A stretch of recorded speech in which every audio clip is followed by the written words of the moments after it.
श्री स्वामी समर्थ. स्वागत आहे तुमचं स्वामी भक्ती या मराठी यूट्यूब चॅनलमध्ये. आज आहे मार्गशीर्ष महिन्यातील पहिला गुरुवार. आज आपण मार्गशीर्ष महिन्यामध्ये गुरुवारी महालक्ष्मी देवीची पूजा करतात. त्यानिमित्त आज आपण श्री महालक्ष्मी देवीची कहाणी पठन करणार आहोत. श्री स्वामी समर्थ. श्री गणेशाय नमः. श्री महालक्ष्मीय नमः. ओम श्री क्लू धन धन देहि माम. ओम धनधाय नमस्तुभ्य निधी पदमाधिपाय च भवन्तु तत्वप्रसादान्मे धनधान्यादी संपदा. मन लावून ऐकावी, ध्यानात ठेवावी. श्री लक्ष्मी देवीची कहाणी. द्वापार युगाची अधिष्ठात्री, सौराष्ट्र देशाची मोहिनी श्री महालक्ष्मी देवी. आटपाट नगर होतं. नगराचा एक राजा होता. त्याचे नाव होते भद्रस्रवा. तो दयाळू, शूर व प्रजादक्ष होता. देवा ब्राह्मणांना, साधू संतांना सुखवीत होता, आनंद देत होता.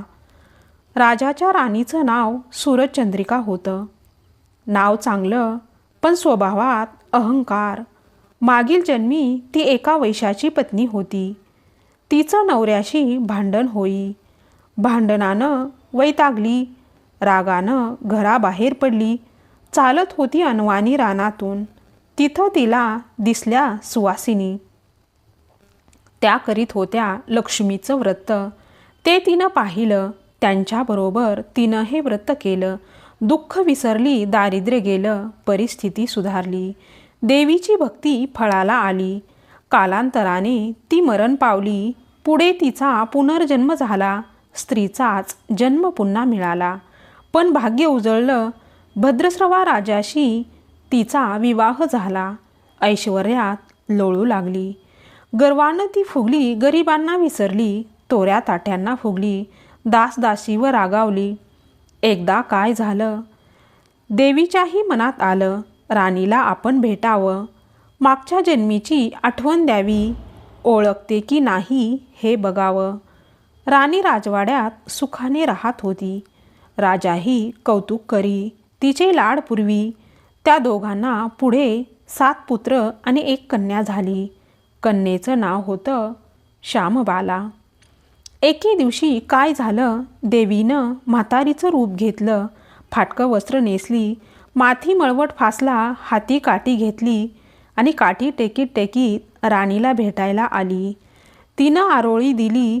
अरे, आहे का घरात कुणी? कुणी घास देईल का? दासी बाहेर आली. म्हातारी दारात दिसली. तिनं विचारलं, कोण ग तू? आलीस कुठून?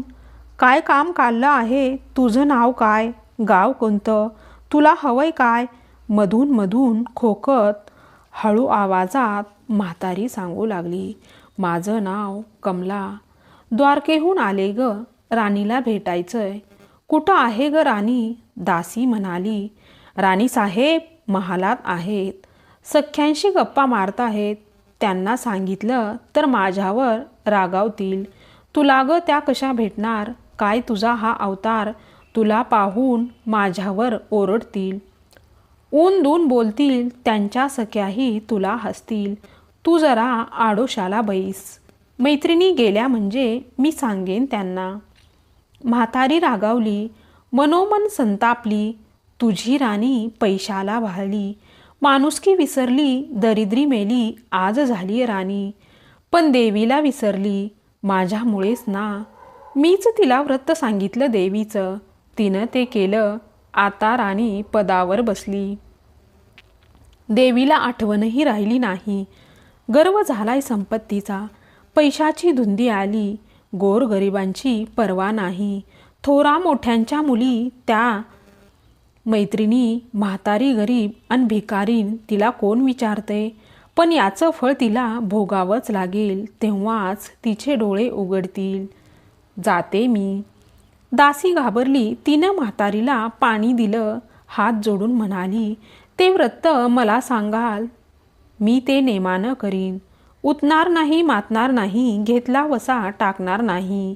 दिलेला शब्द मोडणार नाही त्या दासीला व्रताचा वसा सांगितला. म्हातारी उठली, काठी टेकीत निघाली. तोच माडीवरून राणीची कन्या श्यामबाला धावत आली. ती कळवळून म्हणाली, आजी रागावू नका, चुकली माझी आई. तिच्या वतीनं मी क्षमा मागते, कृपा करा. दिलेला शाप मागे घ्या, पाया पडते तुमच्या. म्हातारीला मुलीची दया आली. म्हातारीनं क्षणभर त्या मुलीकडे पाहिलं आणि तिला लक्ष्मी व्रताचा वसा सांगितला. मुलीचा निरोप घेऊन म्हातारी निघणार तोच राणी माडीवरून आली. दाराशी येते तर म्हातारी दिसली. राणी ओरडली, ए थेरडे, कशाला ग आलीस? जा इथून. उठ म्हणते ना, जातेस की नाही? दुसरी घरं नाही दिसली तुला? म्हातारीने संतापाने गरागरा डोळे फिरवले. कपाळावर आठ्या पसरल्या. ती तडक घराबाहेर पडली. दासीनं लक्ष्मीव्रत केलं, तिची स्थिती सुधारली. दासी पण गेलं, संसार सुखाचा झाला. पुढं मार्गशीर्ष महिना आला. पहिल्याच गुरुवारी श्यामबालेनं लक्ष्मी व्रतास सुरुवात केली. सगळे नेमधर्म पाळले. 4 गुरुवारी तिनं लक्ष्मीव्रत केलं. शेवटच्या गुरुवारी यथासांग उद्यापन झालं. सिद्धेश्वर राजाचा पुत्र मालाधर, त्याच्याशी श्यामबालेचा विवाह झाला. राजवैभवातील श्यामबालेला राजवैभव मिळालं. हा होता लक्ष्मी व्रताचा प्रभाव. सुखासमाधानानं संसार चालू होता. भद्रस्रवा व सूरचंद्रिका राणीचे मात्र भाग्य फिरले. शत्रूने राज्यावर चाल केली. भद्रस्रवाचं राज्य लुबाडलं. सूरचंद्रिकेचं राणीपद गेलं. भद्रस्रवाला वाईट वाटलं. पूर्वीचे दिवस आठवले. रानावनात फिरून राजा राणी कष्टाने दिवस काढत होते. भद्रस्रवाला कन्येला भेटावंसं वाटलं. तो एकटाच निघाला. चालून चालून दमला. नदी काठावर विश्रांतीसाठी थांबला.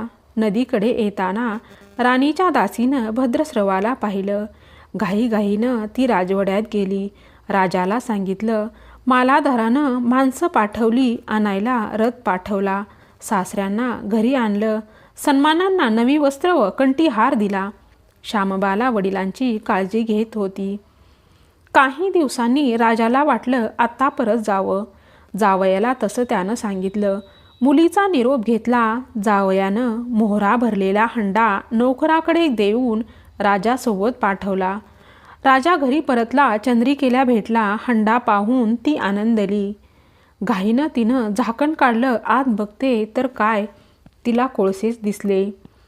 सूरचंद्रिकेने कपाळावर हात मारला. नशिबाला दोष दिला. नवऱ्याला सांगितलं. ते ऐकून तोही चकित झाला.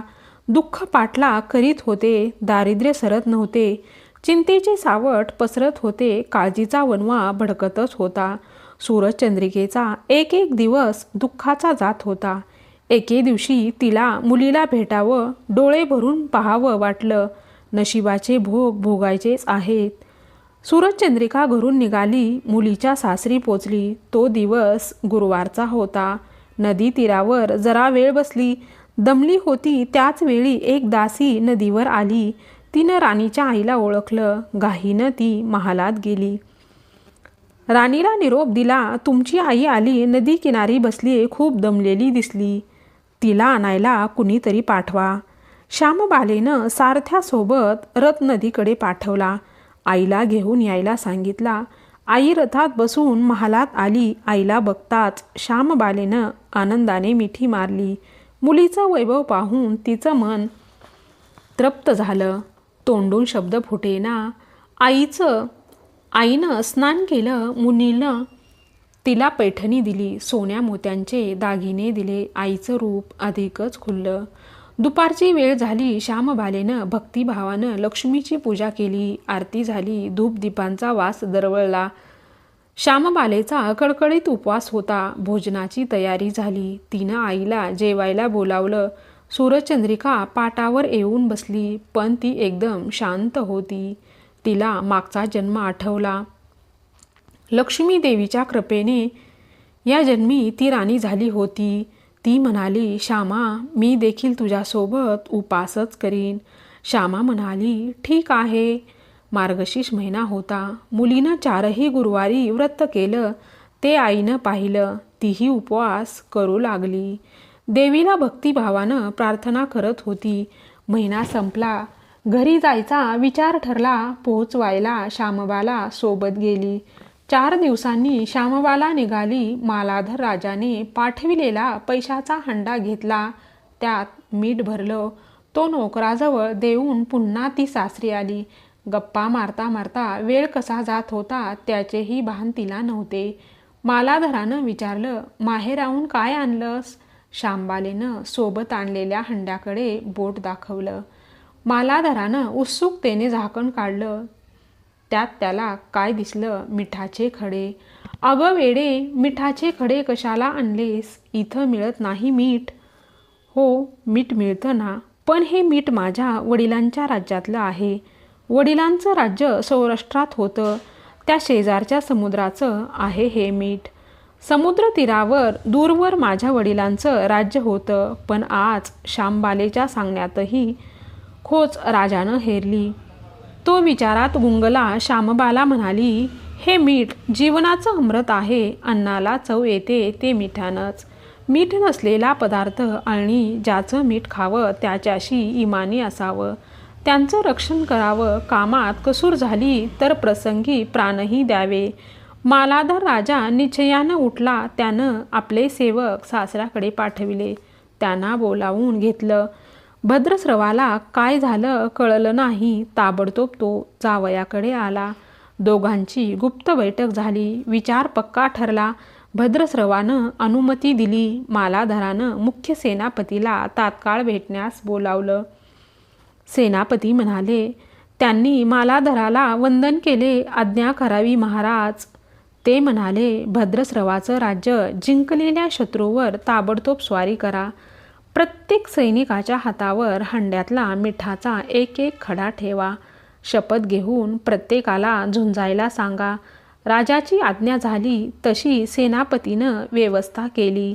दुसरे दिवशी सोबत सेना घेऊन बेसावध शत्रूवर चाल केली. शत्रूच्या राज्यावर सारे सैनिक तुटून पडले. मालाधराचे सैन्य बेभान लढत होते. शत्रू सैनिक जमिनीवर कोसळत होते. सूर्य पश्चिमेकडे जात होता. अंधार हळूहळू पसरत होता. शेवटी मालाधराच्या सैन्यानं शत्रूचा फडशा पाडला. अपूर्व विजय मिळविला. भद्रस्रवाचं राज्य पुन्हा मिळवलं. मालाधराला व श्यामबालेला ही आनंदाची बातमी सेनापतीने ताबडतोब कळविली. सैनिकांनी शत्रू राज्यातील खजिना लुटला. अफाट संपत्ती मिळाली. ती पोत्यात भरून मालाधराकडे आणली. त्यात सोन्याच्या मोहरा, बरीच नाणी होती आणि शस्त्रांचा साठाही होता. मालाधरानं भद्रस्रवा सूरजचंद्रिका राणीस घेऊन यायला सांगितलं. ती आल्यावर घरात आनंदाचं उधाण आलं होतं. तो होता गुरुवार. श्यामबालेनं लक्ष्मीव्रताची पूजा केली. आरती झाली. धूपदीपांचा सुगंध दरवळला. तिनं व तिच्या आईनं उपवास केला. रात्री देवीची आरती झाली. देवीला नैवेद्य दाखवून सर्वांनी पक्वानाचं जेवण केलं. मार्गशीर्ष महिन्यातला हा शेवटचा गुरुवार. लक्ष्मीव्रताचा शेवटचा दिवस. मंगल मुहूर्ताचा दिवस. मालाधरानं भद्रस्रवाचं राज्य त्याच्या स्वाधीन केलं. त्यानं या व्रताची सांगता झाली. राजा राणी सौराष्ट्रात आले. सूरजचंद्रिकेनं पुन्हा लक्ष्मीव्रताचा वसा घेतला. तो आजन्म पाळला.